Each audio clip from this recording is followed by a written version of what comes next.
Hello there. Hello. This is my very first live broadcast through Google Hangouts, so I'm really excited today. And Tofu Tommy has been showing me the ropes. So welcome, Tommy. How are you doing? Thanks very much for having me on. It's been a pleasure to come on your channel. Doing absolutely great, thanks. Oh, good. I'm so delighted. So it's a Sunday. It's a Sunday afternoon. Are you chilling out? What are you up to at the Yeah, moment? just basically chilling out. I had some vegan events and things yesterday, so that's basically been kind of my weekend so far. Great. So do you want to tell me about the events that you were doing yesterday? It sounds Yeah, exciting. we were doing like a vegan workshop for Go Vegan Scotland that I get invited to, but I actually do the Save movement. I'm actually a coordinator with the Save movement for Ayrshire, and I'm obviously a coordinate vegan outreach for Ayrshire area as well. So that's what I kind of do at the moment. Amazing. And how long have you been doing all that for? That's been the past 2 years because I've been vegan for like 2 years now since my 36th birthday, and when I started my YouTube channel as well. So all in the same day. So Oh wow, what a sort of like yeah. creation of change in your life. Yeah, that's it's kind of similar to myself actually. When I went vegan, there was a lot of things that sort of changed in my life around that time as well. So it definitely was pretty transformative. And yeah, so we haven't really like talked about what we're actually going to talk about today. So that's why I just called the name of the Google Hangout. We just talking about life with Tofu Tommy. And I just thought it would be quite nice to just let it flow and just see what Well, happens. I could to let you know, obviously, all about myself. Obviously, I was at one time I was actually a semi-professional footballer, and I was actually working in a slaughterhouse at that point as well. I get forced in there by the job centre because I wasn't earning any money obviously a developmental contract. So that's where I kind of first seen obviously the cruelty to the animals. And at that time, my mum was really, really ill. She had suffered long-term ovarian cancer and breast cancer, and right for having me in the womb. So she had the choice to obviously abort me and basically maybe recover for the cancer, or have me and obviously live with it. So she obviously took the choice to obviously have me because she wanted a son. And I blamed myself so much when I actually found out. My mum passed in 1997 at that point. And at that point, I actually started to suffer with an eating disorder through losing my mum. And I actually went away to Australia in the year 2000, 3 years after that happening, and starting my eating disorder. And I was away for 6 months on a visa in Australia. Arriving back off the plane at Glasgow, I'd went down to about 4 stone, and I took a massive heart attack, and I passed away for 6 minutes. I'd actually had a near-death experience, and the only way to get my heart started was by inserting a drain into my lung, and obviously get my heart started. And I went into a potassium coma because potassium had obviously depleted from my body through my eating disorder. So I was in a coma for 3 months, and then, sorry, that's my dog jumping about here in the background playing with his toy, but He's sounding like he's having a good time. I know. So yeah, I obviously recovered for a little bit. I get back to a decent weight, and then I met my wife in 2002. We get married in 2006, so that's 11 year married this last year there. Oh, congratulations. And a few years later, my wife actually suffered 4 miscarriages. They thought she had polycystic ovarian syndrome. It actually turned out to be ovarian cancer, so she had a full hysterectomy. And at that point, I relapsed again, and I suffered a second heart attack, and I actually passed away for 3 minutes that time, so it was 2 fatal heart attacks I had. My wife actually found me. I fell in the toilet upstairs and smashed my head in the bathroom sink, and my eyes were rolling, and luckily enough they managed to get me resuscitated. So I spent about another 9 months in the hospital, and then I get back out, and I really wasn't recovering because my dad was really, really ill. He'd suffered long-term diabetes. He actually had an amputation below his knee because of the diabetic, obviously, neuropathy and such. And then a couple of years later, he suffered a massive stroke, and he was paralysed all down his right side.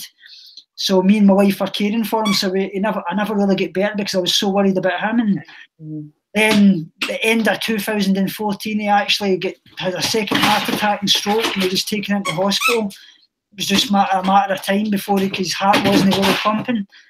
And then he obviously passed away, and I relapsed at that point, and then I got taken back into hospital. I'd suffered renal failure and quite a few other things. And actually at that point, I met somebody that was vegetarian in the hospital, and I know that vegetarian isn't obviously the end goal, because they don't obviously realise that the cruelty that goes on in the dairy industry, and that being a kind of byproduct of the beef industry. But she kind of really hit a home with me about the animals, because she'd been vegetarian for 25 years, and that was the kind of first thing I'd obviously heard about being vegetarian or anything like that, because I had obviously wanted to do something to obviously help the animals, but I never really heard much about veganism. It's only been in the past few years that that's kind of went into the mainstream. So I actually started to look into YouTube and such, and I seen the Vegan Activist and a lot of his work, and that kind of resonated with me. So I started to want to look into do vegan activism, and I started my channel, and I went away to the SEC in Glasgow for the Veg Fest.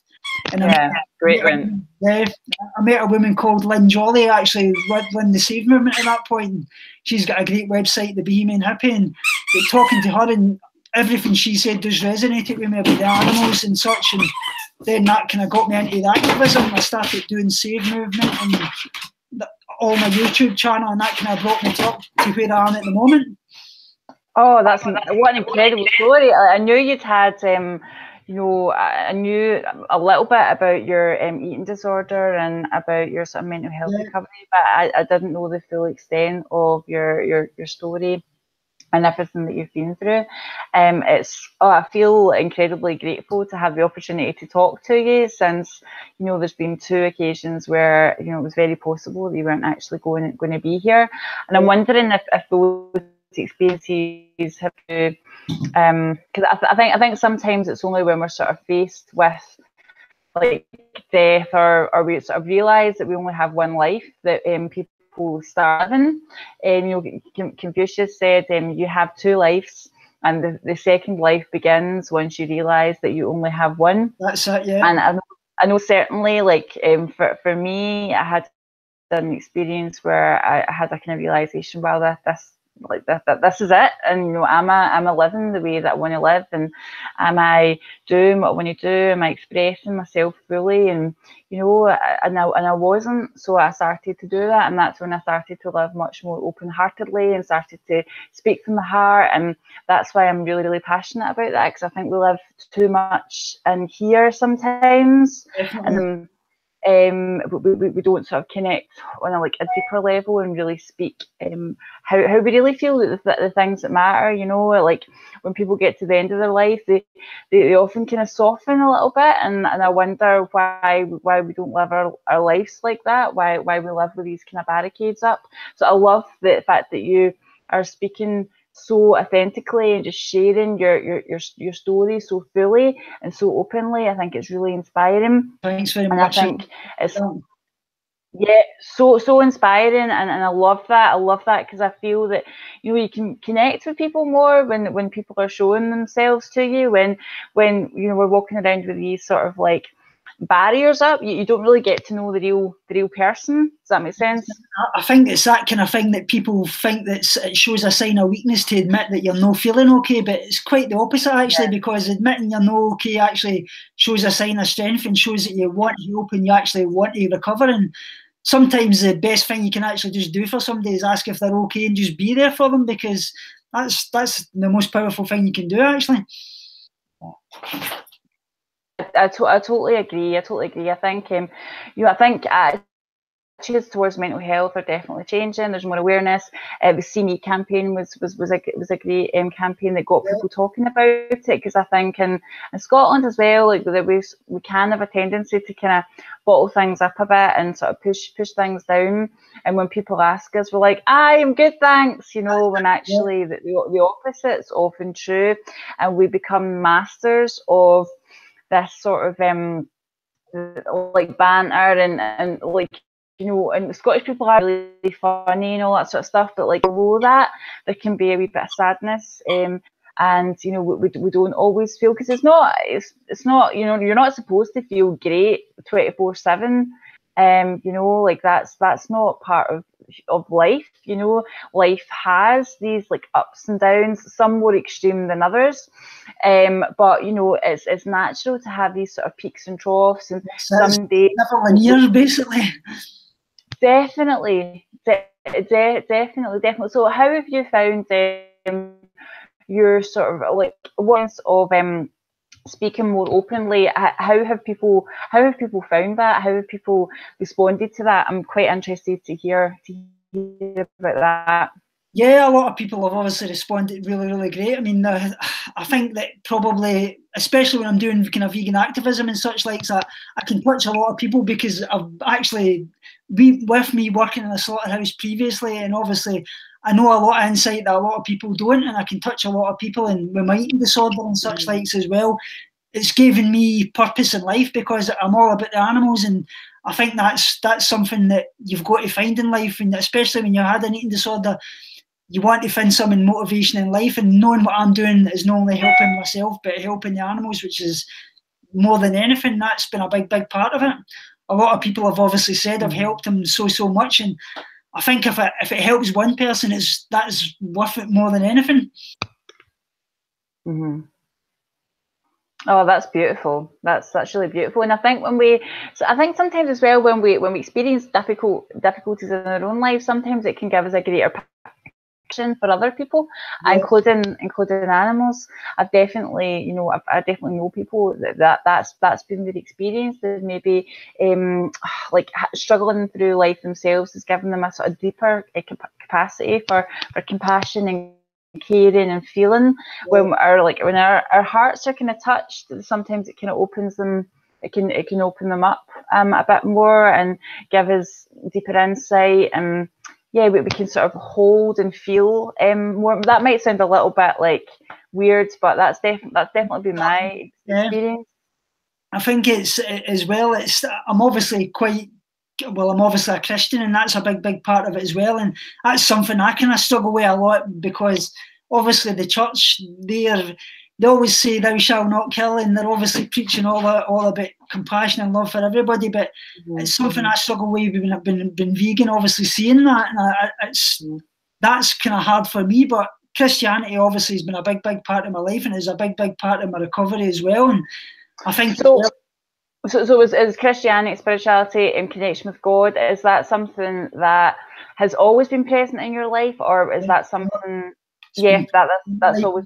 I've been a church goer since I was a kid, and was through Boys Brigade and quite a few other things, and so always been a big part of my life. And I think the things I'd been through probably strengthened that even more. Actually, with obviously the near-death experiences, it's kind of knowing that this is not the end; that this is just really the beginning. And you always worry that you've lost your loved ones, and the truth of it is you haven't really. They're just in the next room. It's just we've not got that connected to obviously hear them, if you know what I mean.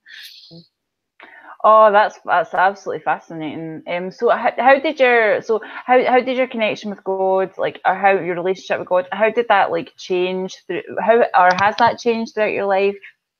Has it been? Yeah, I would say it's kind of changed in some ways, I suppose, but I don't know how I would put it. Basically, not so much the connection, the changing with God. I think it's just the change with the kind of message of the church. Right. Okay. Going vegan, I kind of see a lot of kind of inconsistencies in some of the things that they're saying.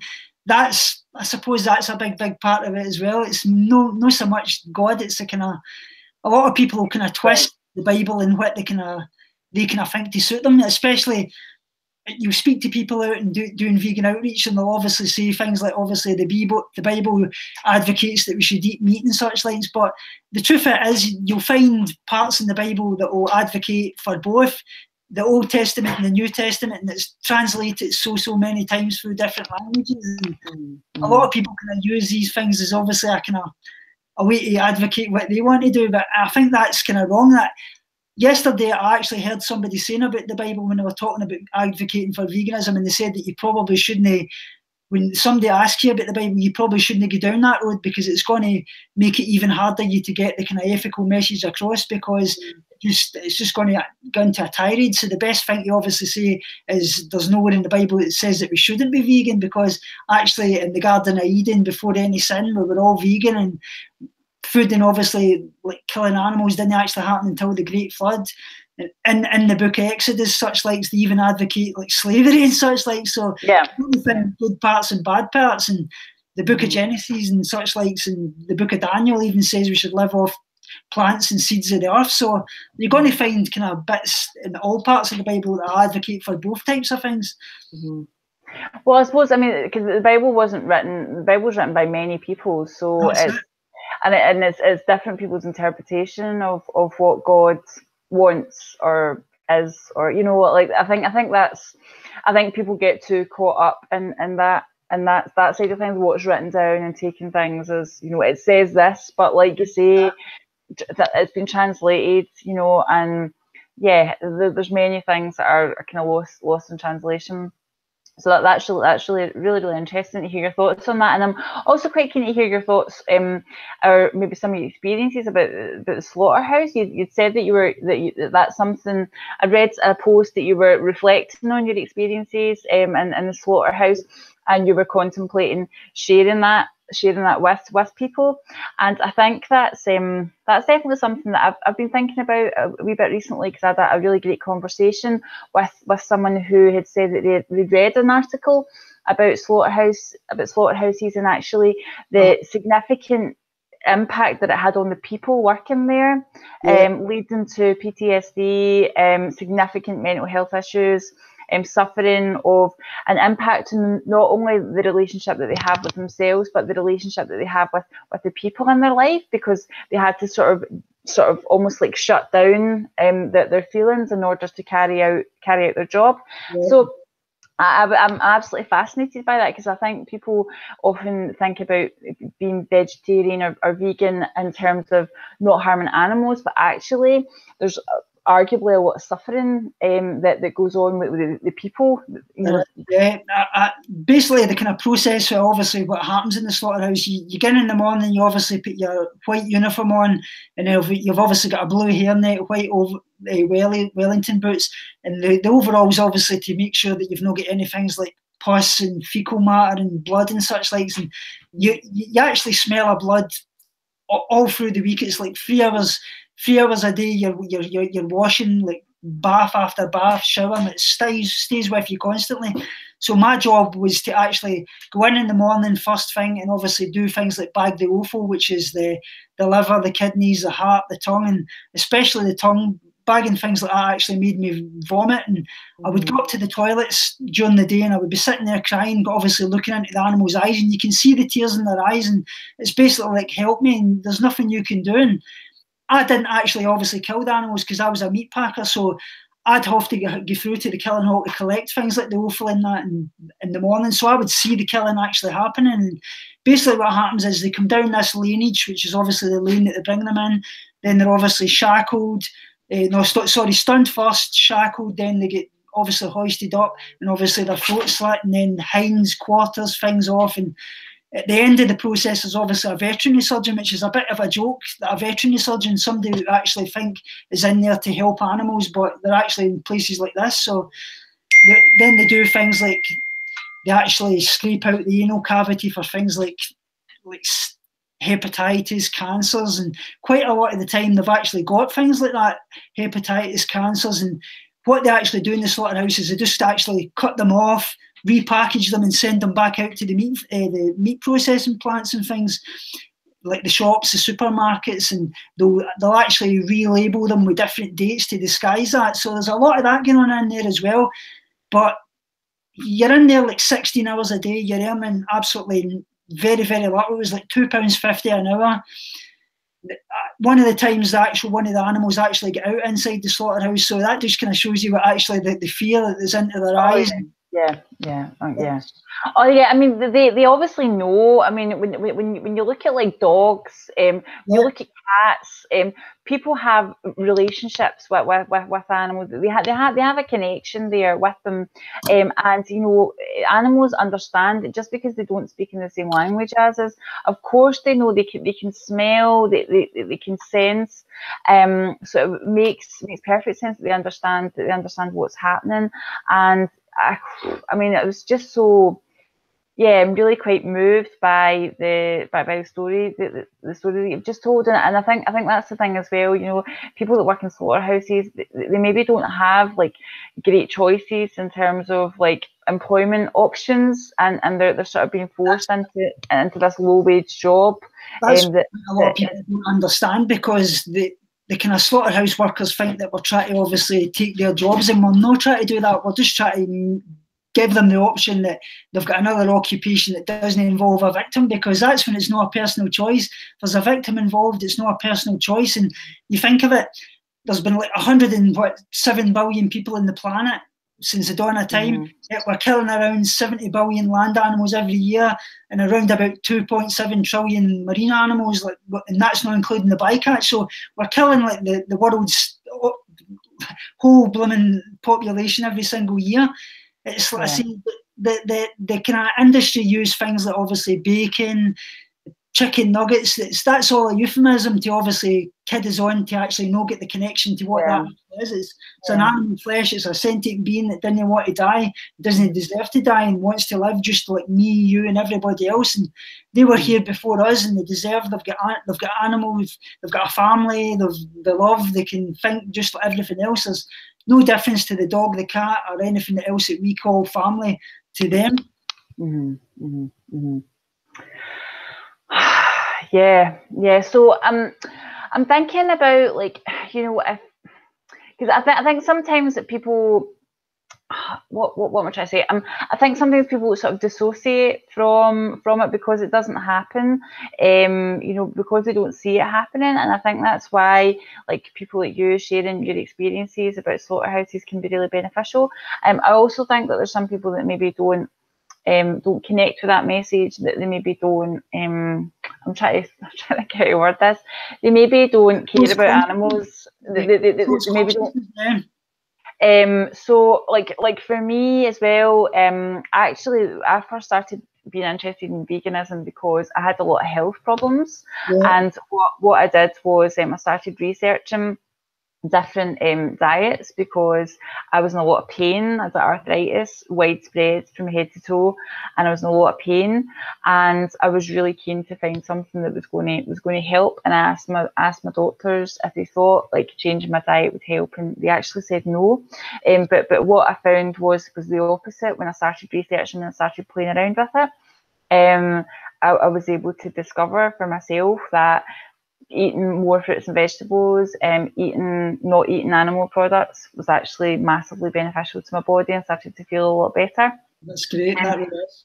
Which is wonderful. And then obviously when I was spending time in vegan circles, then I became educated about the horrors of the kind of meat and dairy industry, which I think it's sort of like, as a young child, I was a vegetarian for a year, like nobody else in my family was, but I just decided, Mum, I want to be a vegetarian. So I think children are like much more intuitive and much more wise in many ways.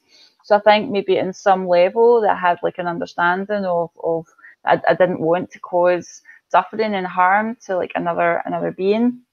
So I had that experience, and then like I kind of always thought, being vegetarian is probably a good thing to do, and I didn't eat a lot of meat, but I certainly did eat, meat regularly. So for me, it made sense from a dietary point of view, from a health point of view, from looking after myself. It made sense from the point of view of looking after the animals, of actually caring about other beings and not wanting to cause harm to them. And then lastly, in terms of the environmental impact, it makes a lot more sense because animal agriculture is the number one. It's the worst thing that we're doing in terms of creating climate change. It's the worst.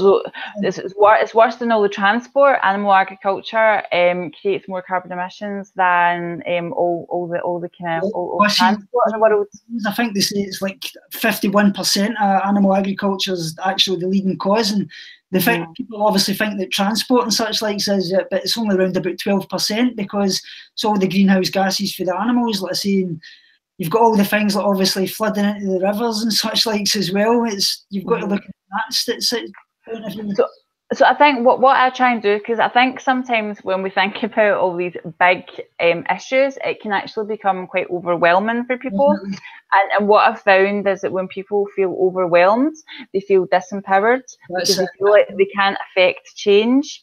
So what I try and do, and this is personally, and what I suggest that other people do, is focus on what they can do in that moment. Okay, so this is what's happening. What can I do right now? What can I do right now?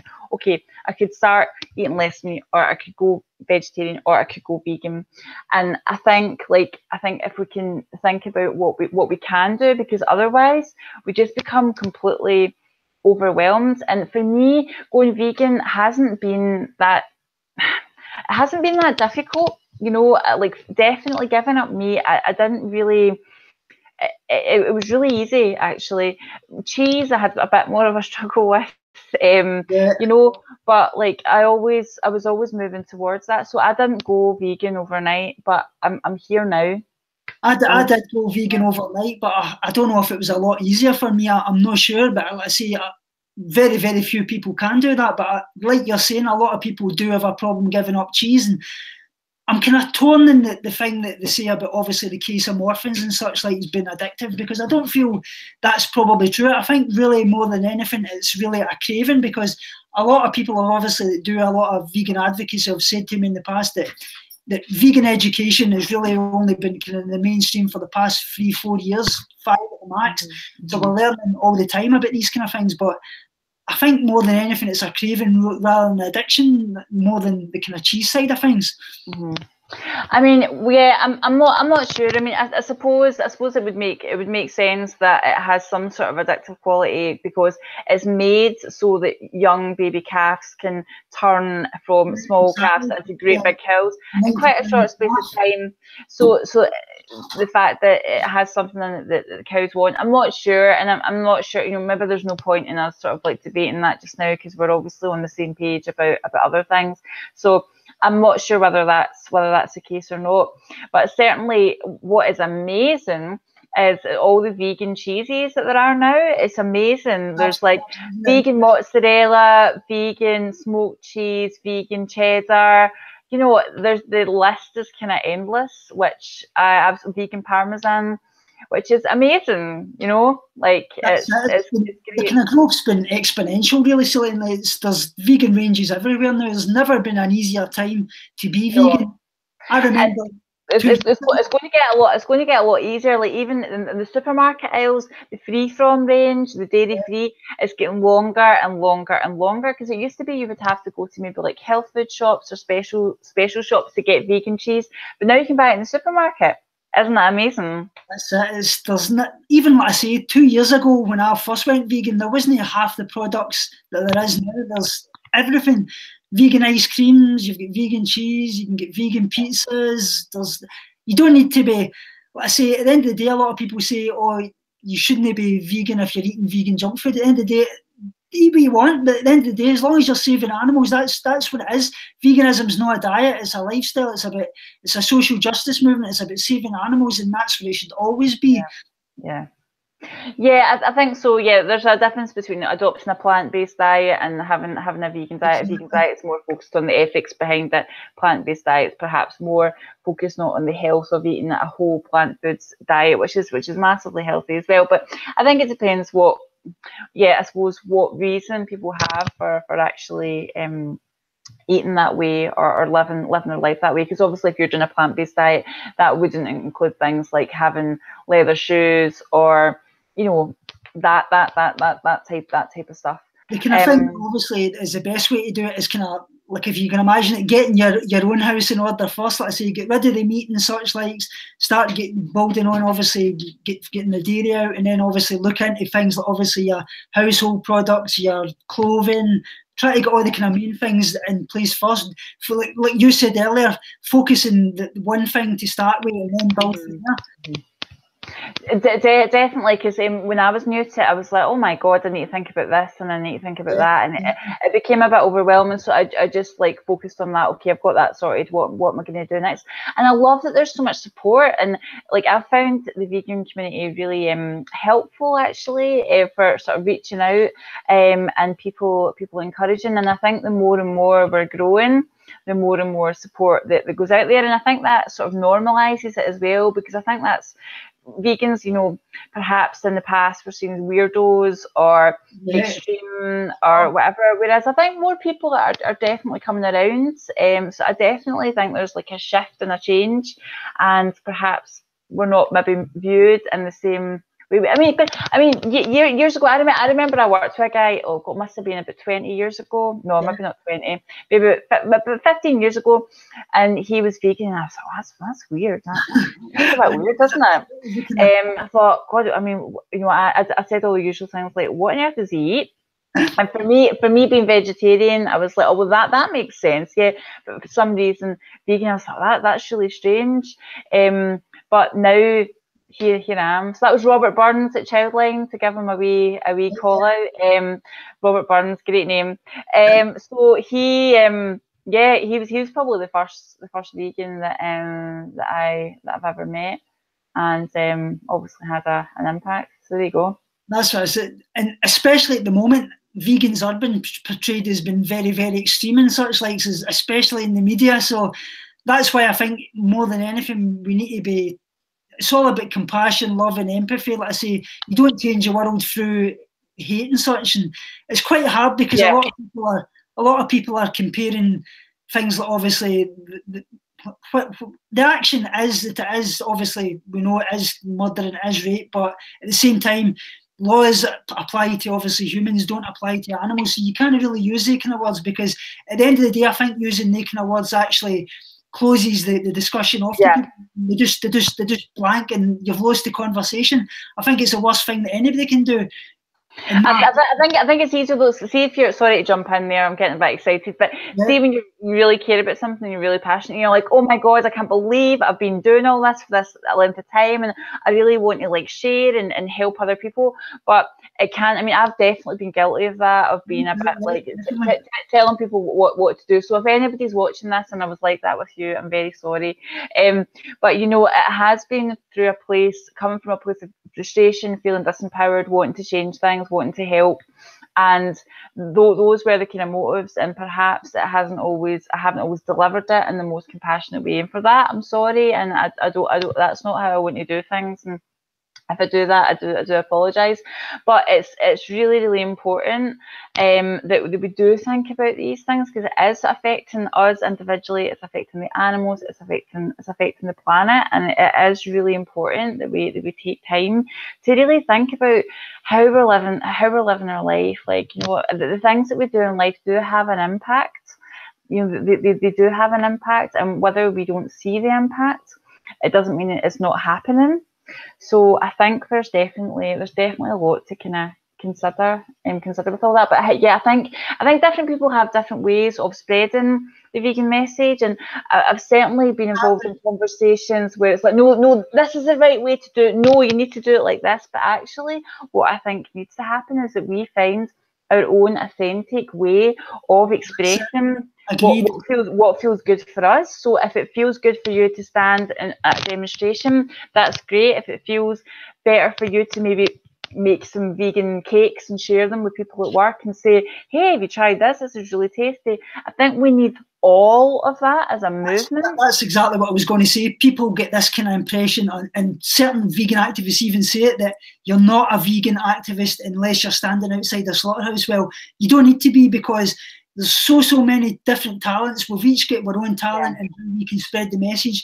Whether that be, like you say, making vegan cakes, whether you're a vegan personal trainer, whether you're just sharing things online, we've all got our own thing. So I would always say, use the talents what you feel you're best at. You don't, whether that be speaking to somebody, whether it's not speaking to somebody, whether it's even just going round about delivering leaflets around your area. Everybody's got their own way, and we need everybody, because it all encapsulates the one thing. Oh, I agree. I love that. I love that. I love that because then we can then it feels because one of the things I'm really passionate about is authenticity, and for me, like I felt certain pressure in certain circles. Oh, should I be doing this or should I be doing that? Rather than being like, okay, what feels good for me? Okay, I'm going to express that because that feels good.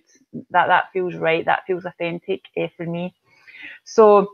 Oh, we live in exciting times. Like I know, like it can sometimes when we talk about these things, like it can feel quite like heavy when we start talking about the problem. But actually, when we start really focusing on the solution and realizing that we can all affect change in our lives, we can all, especially with things like social media, our voices have never been so heard and so powerful. And I think that that's a real shift when the media used to be controlled by like newspapers, and so we didn't really have a voice then, and now we all have platforms in which we can voice and which we can express. If we can help like one person, it's worth it. That's what I always say. And I think we can do that with sharing our story, and that's what I really love about you and why you share so openly, because I think that often is how we really connect. So when we start hearing about people's personal experiences, we start to really I didn't do it for a long time because in fear and basically self-denial as well. And I always say to people, that's the biggest part of your recovery, is being open, admitting you've got a problem, and then speaking out about it, because these things thrive in control, and part of that recovery is taking back that control and admitting it and speaking out about it. Definitely, and it is empowering to share your experience. I mean, I've definitely had problems with mental health and things like that as well, and I've spoken openly about those because I really do believe that we often are all experiencing very similar things in life, but because we don't share through fear of ridicule, through whatever, that stops us from expressing ourselves. It stops us from connecting. So I found that the more I express who I truly am, the more that I can actually connect. But there's something before we like finish. There's something that I want to ask you about. So I'm having a wee look at the background, and I can see next to you you've got this thing about astrology. Is that right? Yeah. Is that something you're interested in? Yeah, I've been quite interested in quite a while, and I've been kind of dipping into it a bit recently. Mm-hmm. I watched. I love it. One of my friends, Karen, she's got a channel, The Lost Lemurian. She does a lot of astrology, tarot reading, and I went to visit her in Australia, so I was quite into it before then, but she got me even more into it. So I'm kind of looking into a bit of it at the moment. And, yeah. I love astrology. Do you mind sharing what your sun sign is? What your Capricorn, January 12th I was born. Capricorn, lovely. I'm Aries. I'm an Aries sun, but I've got lots of I've got other influences in my chart as we all do. Yeah, I like Capricorn energy. I like Capricorn energy. It's very like steady. It's responsible. It's hardworking. Capricorn energy. They're very hard workers. They sort of take small steps. They take small steps consistently until they reach their goal. So they are very goal orientated and very very kind of conscientious, hardworking, really reliable. They have quite a dry sense of humour. Maybe that's, I don't know if that's part of it, but that kind of fits me. Yeah, no, that's interesting. That's interesting. I love astrology. It's one of my many passions. So it's been so nice talking to you, and like I really wanted to say thank you, because this is obviously it's been lovely to give for you to give me your time, which I really appreciate, and sharing your story, sharing your heart. I really appreciate that, and also for teaching me how to do Google Hangouts and do this live, because I didn't know how to do that. So thank you. So it's been lovely, and maybe we'll chat again sometime, because we actually just met in Buchanan Street when we were both at a vegan event called The Cube. It was great. I really enjoyed that. So hopefully I'll see you around again. That'd be brilliant. Thanks very much for having me on. Right, thanks, Tommy. Tofu Tommy. See you later. Bye-bye. Bye.